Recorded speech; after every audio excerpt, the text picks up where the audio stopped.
je vais pas être long, Alexandre, mais juste déjà vous remercier pour l'invitation. Et puis je voulais rebondir sur trois sujets. Juste. Il y a le premier sujet, c'est qu'on a parlé du scope de l'IA de confiance, mais chez nous on fait aussi beaucoup de l'IA, on appelle ça hybride, et l'IA générative pour l'industrie, c'est un sujet qui démarre au-delà de l'IA de confiance. Et là où j'en veux pour preuve, c'est qu'on a organisé en début d'année un challenge autour de l'IA pour l'industrie justement, et je voulais remercier, j'en profite que Laurent soit là parce qu'on a fait tourner les modèles sur des GPU Exaion, et donc Nvidia avait soutenu le challenge, donc c'était l'occasion de vous remercier. Et puis là on a été sélectionné par Neurips pour organiser un challenge sur le même modèle, donc on était super contents. Donc ce que vous allez faire et ce que vous faites avec Lucie, ça va avoir un impact chez nous en tout cas, qu'on espère dépasser le programme Confiance AI, c'est-à-dire qu'on lance des sujets autour de l'IA générative pour l'industrie avec des nouveaux cas d'application qui vont dépasser l'IA de confiance. Le deuxième point que je voulais dire, c'est que quelque part nos industriels ils nous attendent pour sortir de POC-land en fait. Hein.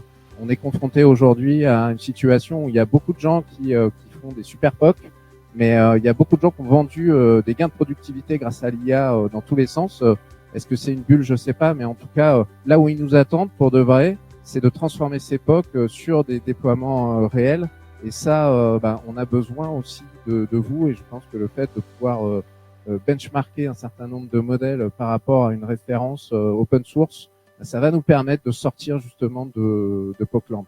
Le troisième point, et j'en finis là, c'est que je voulais tordre un petit peu le cou à une espèce de French bashing qu'on entend des fois, y compris même pas. Enfin voilà, c'est que nos industriels, on a la chance d'avoir des grands industriels dans le CAC 40 qui investissent de façon importante dans l'IA.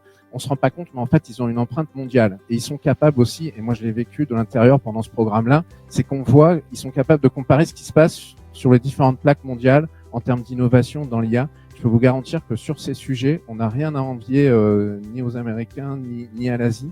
Et donc, il faut faire attention aussi à soigner nos industriels qui tirent beaucoup d'innovation dans les startups. Et c'est aussi avec eux qu'on va gagner cette bataille pour la souveraineté. Voilà, j'en finis là. Et merci d'avoir pris la parole, Paul. Nicolas Dufourcq disait aux rencontres économiques d'Aix il y a quelques jours qu'il fallait que les entrepreneurs montent sur des tonneaux et prennent part en fait au débat public. Et donc tu as raison d'insister sur ce sujet-là. Je pense qu'il faut être fier de ce qu'on fait en France, fier de ce qu'on fait dans le domaine de la tech et fier dans ce qu'on fait dans le domaine de l'IA, parce que on a vraiment des choses à dire. Moi, je peux vous assurer que la semaine passée à New York, quand j'ai pris la parole sur ces sujets-là, ça a été très écouté, très repris, ça a intéressé plein de gens. Et alors le plus étonnant, y compris des Américains, et y compris le gouvernement américain. C'est-à-dire que le gouvernement américain, il est exactement comme les grands industriels français, comme tous les gouvernements au monde, et en particulier ici en Europe, il est face au big tech, dans une relation de dépendance, et ça lui pose problème. Et quand on parle de faire des IA réellement open source, naturellement, y compris le gouvernement fédéral aux États-Unis, ça les intéresse, et ils disent, mais jamais on pensait qu'on entendrait un industriel parler de ces sujets-là. Est-ce qu'on peut se voir? Est-ce qu'on peut se connecter? Est-ce qu'on peut travailler ensemble? Et moi, je crois qu'on est vraiment en train de concrétiser et d'industrialiser cette fameuse troisième voie numérique qui est si chère en fait à notre cœur depuis près d'un quart de siècle. Et une des raisons pour lesquelles on est capable de passer à l'échelle, et c'est pour ça qu'on signe aujourd'hui avec l'IRT System X, c'est que je crois profondément à cette nouvelle relation qui existe entre la recherche publique, les institutions publiques et les acteurs du privé. Et en réalité, seul, on peut pas grand-chose, et ensemble, on peut y arriver. Et on est en train de démontrer qu'il y a d'autres modèles que des modèles de surcapitalisation pour être capable de faire de l'innovation et de la recherche et développement, que ces modèles de surcapitalisation, par ailleurs, ils amènent pas forcément toutes les solutions. Au contraire, ce qu'on voit souvent, c'est que les startups qui sont surinvesties, elles finissent à un moment donné par être vendues, rachetées, et notamment par des acteurs américains. Il y a une étude récente qui a montré, c'est quand même étonnant, que 93% des entrepreneurs ayant accepté des levées de fonds importantes ont terminé sans un centime dans les poches. 93%. Il n'y a que 7% des entrepreneurs ayant fait des levées significatives qui, à la fin, s'y sont retrouvés. Donc, y compris, c'est pas bon pour les entrepreneurs eux-mêmes, ces immenses levées de fonds. Et donc, on est dans un... Tu parlais de Poclands, je pense qu'en fait, on est dans un grand BINS depuis en fait des années sur le financement de l'innovation et de la recherche. On a voulu à tout prix copier le modèle américain et on se trompe.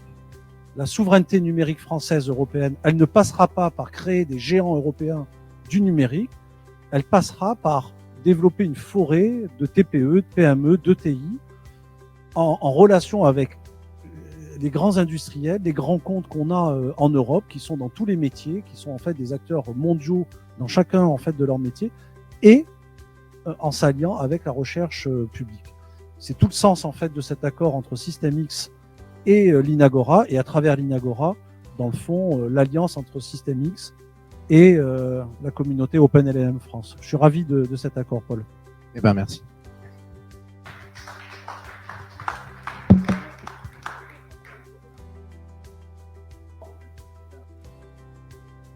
D'abord, je suis très heureux d'être ici ce soir avec vous à la Villa Goodtech. C'est la première fois que je visite ce lieu et c'est un endroit magnifique.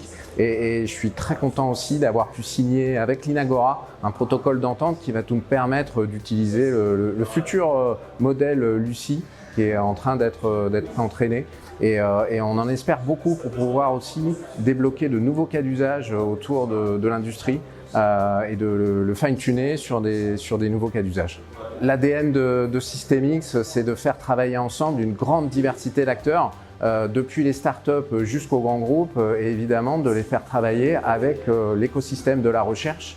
Et donc on est là pour permettre à tout le monde d'apporter une brique dans cet écosystème.